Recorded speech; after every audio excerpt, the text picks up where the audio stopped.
আমার ডান হাতে আপনারা যে পাওয়ার ব্যাঙ্কটা দেখতে পাচ্ছেন, এটা 10,000 মিলি অ্যাম্পিয়ারের একটা কনভেনশনাল পাওয়ার ব্যাঙ্ক এবং এটার থিকনেসও কিন্তু যথেষ্ট বড়। অন্যদিকে আমার বাঁ হাতে যে বক্সটা দেখতে পাচ্ছেন, এটাতে একটা ফোন রয়েছে এবং এই ফোনটাতে রয়েছে 7,000 মিলি অ্যাম্পিয়ারের ব্যাটারি। মানে অলমোস্ট এটার কাছাকাছিও চলে যাবে কয়দিন পর। তো যে ফোনটা নিয়ে কথা বলছি এটা হচ্ছে iQOO Z10 Turbo Pro এবং এই ফোনটা সম্প্রতি গ্লোবালি লঞ্চ হয়েছে এবং Xiaomiও তাদের একটা ফোন লঞ্চ করেছে যেটা Turbo 4 Pro, যেটাতে 7,500 মিলি অ্যাম্পিয়ারের ব্যাটারি রয়েছে। তো এই দুটো ফোন নিয়ে আপনারা অনেকেই আমাকে জিজ্ঞেস করছিলেন যে আসলে এত হিউজ সাইজের ব্যাটারি ফোনগুলো কেমন ভারী বা কতটুকু থিক অ্যান্ড স্টাফ, এগুলো নিয়ে আপনারা অনেক বেশি কনফিউজড বা ওভারঅল ব্যাটারি লাইফে আসলে কতটুকু ইম্প্যাক্ট পড়লো। তো সেটা হয়তো আজকেই জানাতে পারবো না, কারণ ফোনটা আজকে কেবল আমরা আনবক্স করব এবং এটার ফার্স্ট ইমপ্রেশন আপনাদের সাথে শেয়ার করতে পারবো। থিকনেস অ্যান্ড ওয়েট এগুলো নিয়ে একটা আইডিয়া দিতে পারবো। তবে সত্যি বলতে আপনাদের মতো আমি অনেক বেশি এক্সাইটেড যে এত বিশাল সাইজের ব্যাটারি নিয়ে আসা এই ফোনগুলো আসলে ওভারঅল আমাদের রেগুলার যে ইউজার প্যাটার্ন, যেখানে আমাদের দিনে হয়তো অনেককেই একটা ফোন দুইবার চার্জ করতে হতো, সেটা আসলে সেই হ্যাবিটটাকে কতটুকু ইম্প্যাক্ট ফেলবে বা এই জায়গাতে আসলে কতটুকু পরিবর্তন আসতে যাচ্ছে।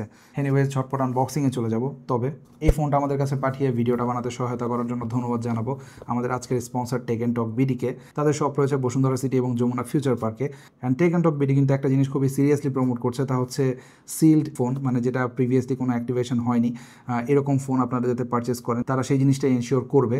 আর এটা নিয়ে সম্প্রতি আপনারা এটিসির তুষার বা স্যামসংয়ের অনেকের ভিডিও দেখেছেন এবং এটা কিন্তু এখন রিসেন্টলি আরেকবার সিরিয়াস ইস্যু হয়ে দাঁড়িয়েছে, যেটা গত 4-5 বছর আগে একবার আমরা দেখেছিলাম যে সিকেডি ভার্সনে ফোন আসতো, তারপরে সেগুলো আবার এখানে অ্যাসেম্বল করে সেগুলো দেওয়া হতো। অ্যান্ড ডেফিনেটলি ব্র্যান্ডের যে অ্যাসেম্বলি লাইন রয়েছে প্রফেশনাল, সেটার মতো অবশ্যই এখানে যখন ফোনটা আসবে সেটা অ্যাসেম্বলি করলে সেই কোয়ালিটি কিন্তু আমরা পাবো না।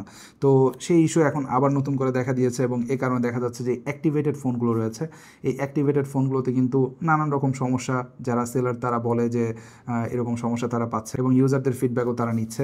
জাস্ট কমন সেন্স দিয়ে একটু চিন্তা করলেই হয়, আসলে অ্যাক্টিভেটেড ফোনগুলো কিন্তু প্রাইস একটু কম থাকে, যার কারণে সেলারদের সেলও কিন্তু বেশি হওয়ার কথা। বাট তারপরও কিন্তু কয়েকটা শপ যেমন টেক অ্যান্ড টক বিডি তার মধ্যে একটা, তারা হাই প্রাইসে হলেও এই সিল্ড প্যাক বা ডিঅ্যাক্টিভেটেড যে ফোনগুলো রয়েছে ফ্যাক্টরি থেকে, সেই ফোনগুলোই কিন্তু আপনাদের হাতে দেওয়ার চেষ্টা করছে যাতে করে এই ধরনের ইস্যু না ক্রিয়েট হয়। সো আমার যারা ভিউয়ার্স রয়েছেন তাদেরকে অবশ্যই আমি রিকমেন্ড করবো, আপনারা টেক অ্যান্ড টক বিডি থেকে কেনেন বা বাংলাদেশের যে কোনো শপ থেকে আপনারা ফোন কেনেন, অবশ্যই এই অ্যাক্টিভেশন ব্যাপারটা কিন্তু এখন খুবই সিরিয়াসলি দেখবেন। এবং প্রিভিয়াসলি অ্যাক্টিভেটেড হয়েছে এরকম কোনো ফোন যেটা নতুন বলে বেচা হচ্ছে, এরকম কোনো ফোন আমার পক্ষ থেকে রিকমেন্ডেড থাকবে না। হ্যাঁ, আপনি যদি কোনো ইউজড ফোন কিনতে যান সেটা ডিফারেন্ট আলোচনা, বাট নতুন বলে যদি আপনাকে অ্যাক্টিভেটেড ফোন দেওয়া হয়, সেক্ষেত্রে এখন বেশিরভাগ অ্যান্ড্রয়েড ফোনেও কিন্তু, যেটা আমরা আগে শুধু আইফোনে পেতাম অ্যাক্টিভেশন চেক করা বা ব্যাটারি সাইকেল চেক করা, এই জিনিসগুলো কিন্তু এখন অ্যান্ড্রয়েডেও চলে এসেছে।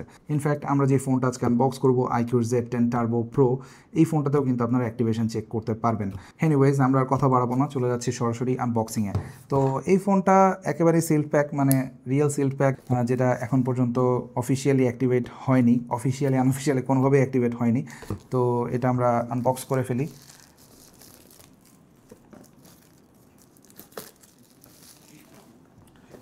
অলরাইট, তো বক্সটা খুলে আমরা দেখতে পাচ্ছি এখানে কোনো এনভেলপ নেই, ডিরেক্টলি ফোন। তো আমাদের যে ফোনের কালার, এটা সম্ভবত হোয়াইটের মধ্যে কোনো একটা কালার, তো এটা আপাতত সাইডে রেখে দিচ্ছি। এবং ফোনটা বের করার পরে কিন্তু একটা জিনিস আমি নোটিস করলাম, সেটা হচ্ছে ফোনটা যথেষ্ট থিন, বাট এটা কিন্তু বেশ হেভি লেগেছে আমার কাছে।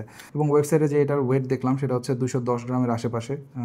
210 গ্রাম যথেষ্ট heavy, but still iPhone and স্যামসাংয়ের যে ফ্ল্যাগশিপ ফোনগুলো রয়েছে সেগুলোর চাইতে কিন্তু হালকা। দেন এর পরের কম্পার্টমেন্টে যদি চলে যাই, এখানে আমরা পাচ্ছি একটা ব্যাক কভার, যেটা সিলিকনের অফকোর্স, বাট এটা ব্ল্যাক কালারের হওয়াতে মানে ওই ইয়েলোইশ টিন্ট যেটা আমরা দেখি টিপিক্যালি, সেটা হওয়ার চান্স থাকবে না। সো এটা একটা ভালো দিক। আর এরপরে রয়েছে পেপার ওয়ার্ক বা সিরিয়াল নাম্বার কিছু একটা হবে। অ্যান্ড দেন পাচ্ছি আমরা একটা 120 ওয়াটের চার্জার। হ্যাঁ, last but not the least একটা USB-C to C কেবল, কারণ ফোনটা কিন্তু PD যেই প্রোটোকল সেটাতে চার্জ করবে। তো এই গেল বক্স কন্টেন্ট। এবার আমরা একটু ফোনে চলে আসি এবং এই ফোনটা ফার্স্ট হাতে নিয়ে আমার কাছে বেশ বড়সড়ই মনে হচ্ছে। আর iQOO প্রিভিয়াসলি যে ফোনগুলো আমরা দেখেছি, আমাদের চ্যানেলে রিভিউ করেছি, তার প্রত্যেকটাতে কিন্তু ব্যাকের ডিজাইনটা এটাই থাকতো রে ভাই। আর এই ক্যামেরা ডিজাইনটা, এখানে আমি যতটুকু জানি ফোনটাতে দুটো ক্যামেরা রয়েছে, একটা মেইন ক্যামেরা যেটা LYT 600 এর সেন্সর দিয়ে আসে, আর আরেকটাতে রয়েছে একটা আলট্রা ওয়াইড 8 মেগাপিক্সেলের ক্যামেরা। তো এই দুইটা ক্যামেরা হাউস করতে গিয়ে আসলে এত বড় ক্যামেরা মডিউল ব্যবহার করার কোনো কারণ আমার কাছে অ্যাটলিস্ট মেক সেন্স করে না। এই যে ডিজাইনটা অবশ্যই চেঞ্জ করা উচিত আমার মনে হয় অ্যাট দিস পয়েন্ট। তবে এখানে আপনারা একটা ফ্ল্যাশ লাইটও পাচ্ছেন, যেটা আসলে চাইলে অন্য কোথাও হাউস করা যেত। আর হাতে নিয়ে ফার্স্ট যে জিনিসটা ফিল হচ্ছে, আবারও একটু হেফটি একটা ফোন। আর ফোনটার যে ব্যাক পার্ট, এটা প্লাস্টিক মেড, বাট এটাতে আপনারা ম্যাট ফিনিশ পাচ্ছেন, সো হাতের ছাপ ওরকম বোঝা যায় না। আর সাইড রেলটা আমরা পাচ্ছি মেটালের, এবং এটা কিন্তু মানে বেশ স্মুথ একটা ফিল দিচ্ছে, এবং ওভারঅল ব্যাক পার্টটা কার্ভ হওয়াতে হাতে বেশ কমফোর্টেবলি আপনি গ্রিপ করতে পারবেন। আর ফোনটার সাইজ বেশ বড়, এটা কোনো সন্দেহ নেই, সো এই কারণেও কিছুটা হেফট বাড়িয়ে দিয়েছে। আর তারা এত বড় মানে ব্যাটারিও প্যাক করতে পেরেছে এই কারণেই মূলত, কারণ ফোনটার সাইজ কিন্তু বেশ বড়। যদি আমরা রেগুলার সাইজের আইফোন 6.4 ইঞ্চের যে আইফোন সেটার সাথে কম্পেয়ার করি, ইটস হিউজ, মানে একটা বড় সড়ো জাম্প। যদিও এখনকার ফ্ল্যাগশিপের সাইজ আসলে এইটাই, এখন বেশিরভাগ ফ্ল্যাগশিপে আমরা 7 ইঞ্চের যে ডিসপ্লে সেটা দেখতে পাই, তো এটাতে আসলে 7 ইঞ্চ পর্যন্ত এখনও পুশ করেনি। এনিওয়ে, আমরা যদি আইও পোর্টসে আসি, রাইট সাইডে আমরা volume rocker and power button পাচ্ছি, যেটা কনভিনিয়েন্ট লেগেছে আমার কাছে। এছাড়া টপে আপনারা কিন্তু এখনও আয়ার ব্লাস্টার পাচ্ছেন। আর এখানে রয়েছে স্পিকার, যেটা বটম সাইডের স্পিকারের সাথে মিলে আপনাকে একটা ব্যালেন্সড স্টিরিও সাউন্ড প্রোভাইড করবে। তো ফোনটা এখন অন করে ফেলবো আমরা, এবং দেখবো ওভারঅল মানে আমাদের কেমন এক্সপিরিয়েন্স হয়। পাশাপাশি এটাতে যে প্রসেসরটা ব্যবহার করা হয়েছে, এটা কিন্তু আপার মিড রেঞ্জের বেশ পাওয়ারফুল একটা চিপসেট। আর এই ফোনটার একেবারে লোয়ার ভেরিয়েন্টও কিন্তু আপনারা 12 গিগাবাইটের র্যাম পাবেন, সো ইটস হিউজ। ইভেন এখনও অনেক ফ্ল্যাগশিপে আমরা কিন্তু 8 গিগাবাইটের ভেরিয়েন্ট দেখতে পাই, সেখানে এটাতে 12 গিগাবাইট র্যাম একটা বড় প্লাস আমার মতে, স্পেশালি যারা অনেক বেশি ইনথিউজিয়াস্ট ইউজার রয়েছে তাদের জন্য। আর হ্যাঁ, এই ফোনটায় যে অন করার পর দেখছেন সাথে সাথে অরিজিন ওএস, এটা বেসিক্যালি আইকিউর একটা অপারেটিং সিস্টেম, বাট এটার সাথে কিন্তু আপনারা ভিভোর যেই ফান্টাচ ওএস সেটার অনেকটা সিমিলারিটি দেখতে পাবেন অনেক জায়গাতেই, কারণ এটা মানে ভিভোরই একটা ছোটোখাটো ভাই ব্রাদার আর কি এই ব্র্যান্ডটা। তো সেট আপ করতে করতে যেটা দেখলাম যে টিপিক্যাল যে কোনো আপার মিড রেঞ্জের বা মিড রেঞ্জের ফোনে যেমনটা হয়, অ্যামোলেড ডিসপ্লেতে যে আন্ডার ডিসপ্লে ফিঙ্গারপ্রিন্ট সেন্সরগুলো থাকে, এটা অনেকটা নিচের দিকে থাকে। তো এই ফোনটাতেও কিন্তু একই অবস্থা, অ্যাজ ইউ ক্যান সি। ফোনটার ওপরের দিকে অনেক বেশি ভারী মনে হয় যখন আপনি ফিঙ্গারপ্রিন্ট দিয়ে ফোনটা আনলক করতে যাবেন বা এই ধরনের সেট আপ প্রসেস দিয়ে যাবেন। তো এটা আসলে কদিন পরে আমরা দেখতে পাবো ফ্ল্যাগশিপের মতো হয়তো মাঝামাঝিতে বা এরগোনমিক্স পজিশনে চলে এসেছে, বাট এখন পর্যন্ত এই ফোনগুলো আমাদেরকে এই ফিচারটা অ্যাটলিস্ট অফার করছে না। এনিওয়েজ, আমাদের set up done as you can see, এবং এই ফোনটা আউট অফ দ্য বক্স আপনাকে অফার করছে origin OS 5 on top of Android 15। So update নিয়ে আপাতত টেনশন নাই, বাট যেটা নিয়ে একটু টেনশন লাগবে হয়তো ফোনটা সেট আপ করার সাথে সাথে হোম স্ক্রিনে, সেটা হচ্ছে যেহেতু চাইনিজ ভার্সন, প্রচুর প্রি ইনস্টল ব্লোটওয়্যার কিন্তু আপনারা দেখতে পাবেন, যেটা অবভিয়াস। যে কোনো চাইনিজ ফোনে কিন্তু আমরা এই জিনিসগুলো দেখি, এবং এখানে গুগল প্লে স্টোর সাপোর্ট আপনারা আউট অফ দ্য বক্স পাবেন না। এটার জন্য আপনাকে অবশ্যই ম্যানুয়ালি এটা ডাউনলোড করে নিতে হবে, which is a very easy process to go through, কারণ এটা তো ভাই আর হওয়াবে না যেটা ব্যান খাইছে। বাট ব্লোটার যাই আসুক না কেন, ফোনটার ডিসপ্লে যখন আপনারা টাচ করবেন, আই হোপ আপনার সেই কষ্টটা কিছুটা হলেও দূর হবে, কারণ এটাতে যে ফ্ল্যাগশিপ লেভেলের ডিসপ্লে আমরা পাচ্ছি, এটা 6.78 ইঞ্চের হিউজ সাইজের একটা ডিসপ্লে, এবং এটার যে বেজেল, প্রিভিয়াসলি আমরা আইকিউকে দেখেছি তাদের আপার মিড রেঞ্জের ফোনগুলোতে কিন্তু খুব চমৎকার বেজেল অফার করতে, মানে একেবারেই ন্যারো, তো এটাতেও সেরকম রয়েছে। বাট বটম চিনটাতে আসলে মানে স্পেশালি আপনারা যখন সাদা কোনো সার্ফেসে যাবেন তখন দেখতে পাবেন একটু বড় লাগে বাকি তিন দিকের তুলনায়, বাট আপনার মিডিয়া কনজাম্পশন এক্সপিরিয়েন্স আসলে এটা খুব বেশি সিগনিফিকেন্ট কোনো রোল প্লে করবে না, কারণ এতে কিন্তু আপনারা 453 পিক্সেল পার ইঞ্চ পাচ্ছেন, যেটা খুবই ডেন্সলি পপুলেটেড। সো আপনি একেবারে আপ ক্লোজ দেখলেও পিক্সেল দেখার তো কোনো সুযোগই নেই। আর এটাতে colour saturation and staff amazing. আপনি গেম খেলেন, মুভি দেখেন বা যে কোনো মিডিয়া কনজিউম করেন, এটা ফ্যান্টাস্টিক এক্সপিরিয়েন্স আপনাকে দেবে। আর গেমিংয়ের ক্ষেত্রে এটা অ্যাডিশনাল এজ দেবে, কারণ এটা কিন্তু 144 হার্টজের একটা ডিসপ্লে। সো আপনি যখন গেমিং করছেন, যেই গেমগুলো আসলে ওই হায়ার রিফ্রেশ রেট সাপোর্টেড বা এর যেই হার্ডওয়্যার যেটা স্ন্যাপড্রাগন 8s Gen 4 সেটা যদি পুশ করতে পারে, তাহলে আপনি অবশ্যই এটাতে স্মুদার এক্সপিরিয়েন্স পাবেন। আর হায়ার রিফ্রেশ রেটের ডিসপ্লে হায়ার টাচ স্যাম্পলিং রেটও নিয়ে আসে, সো ওভারঅল টাচ রেসপন্সিভনেসেও আপনি একটা ডিফারেন্স কিন্তু এই ফোনটাতে পাবেন। বাট আমাকে যদি পার্সোনালি জিজ্ঞেস করেন, আমি আসলে অরিজিন ওএসের অত বড় ফ্যান না, বিকজ এটা আসলে আমার যেই পছন্দ একটু স্টকে লাইক একটা ইউআই, যেটাতে কিছু কাস্টমাইজেবল অপশনস থাকবে, লাইক নাথিং ওএস যদি আমি বলি, এটা আমার সব থেকে ফেভারিট কাস্টম ইউআই এখন বর্তমানে। তো সেটা থেকে কিন্তু এটা অনেক ফার ওয়ে। তো এটাতে আপনার যদি এই ধরনের আইকন প্যাক বা ওভারঅল ফিচার্স অ্যান্ড স্টাফ পছন্দ হয়ে থাকে, বা আপনি যদি ভিভোর প্রিভিয়াসলি ফান্টাচ ওএস ব্যবহার করে থাকেন, সেই ক্ষেত্রে আপনার কাছে এই ফোনটা অনেক বেশি ফ্যামিলিয়ার মনে হবে। আদারওয়াইজ ডেফিনেটলি আপনি আমার মতো কিছুটা ফিল করবেন।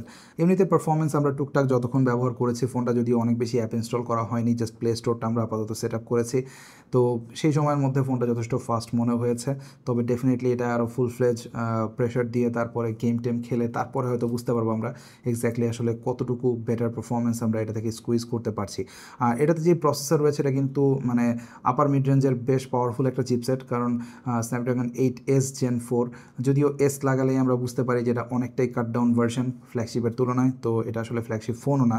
আর এছাড়া ভিভো কিন্তু এখানে একটা নতুন চিপসেট ব্যবহার করেছে, which is esports chip Q1, তো এটা আপনাকে ওভারঅল গেমিংয়ের ক্ষেত্রে অনেক কিছুতেই কন্ট্রোলে হেল্প করবে। এছাড়াও ফোনটাতে গেমিং রিলেটেড বেশ কিছু ফিচার্স রয়েছে, যেমন এটাতে আপনারা পাস থ্রু চার্জিং পাচ্ছেন, যেটা ডিরেক্টলি ফোনকে চার্জ করবে না, এটা জাস্ট পাওয়ার করবে যখন আপনি প্লাগ ইন অবস্থায় গেম খেলতে চাচ্ছেন, যেটা ব্যাটারি হিট ডিসিপেশনে অনেকটাই হেল্প করবে। এনিওয়ে, এইসব বিষয়ে আরও ডিটেলে কথা বলতে হবে ফোনটা আরও কিছুদিন ব্যবহারের পর, যখন আমরা ফুল রিভিউ নিয়ে আসবো। তবে সো ফার আমার কাছে মানে পারফরমেন্স খুব একটা খারাপ মনে হয়নি।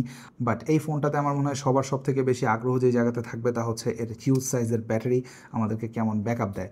ওয়েল, আমরা ফোনটা আসলে মানে আনবক্স করার পর 6-7 ঘন্টা ব্যবহার করেছি, তো করার পরে এটা 50% চার্জের মধ্যে ছিল যখন আউট অফ দ্য বক্স আমরা ফোনটা বের করি।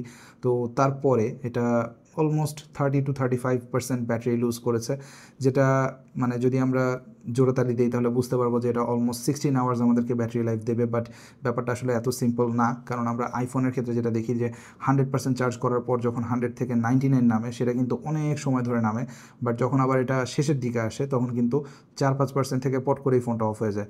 যেটা আবার স্যামসাংয়ের ক্ষেত্রে উল্টা, 100% থেকে 90%-এ খুব দ্রুত নামে, বাট লাস্টের যে 10% সেটা কিন্তু খরচ হতে অনেক বেশি সময় লাগে। তো এটা আসলে স্ট্রেট ফরওয়ার্ড কোনো আনসার নেই, তো এটা আমরা আরও টেস্ট করে হয়তো বুঝতে পারবো যে ডে টু ডে লাইফে এই 7000 মিলিঅ্যাম্পিয়ারের ব্যাটারি আসলে কতটা বিগ ইম্প্যাক্ট ফেলে।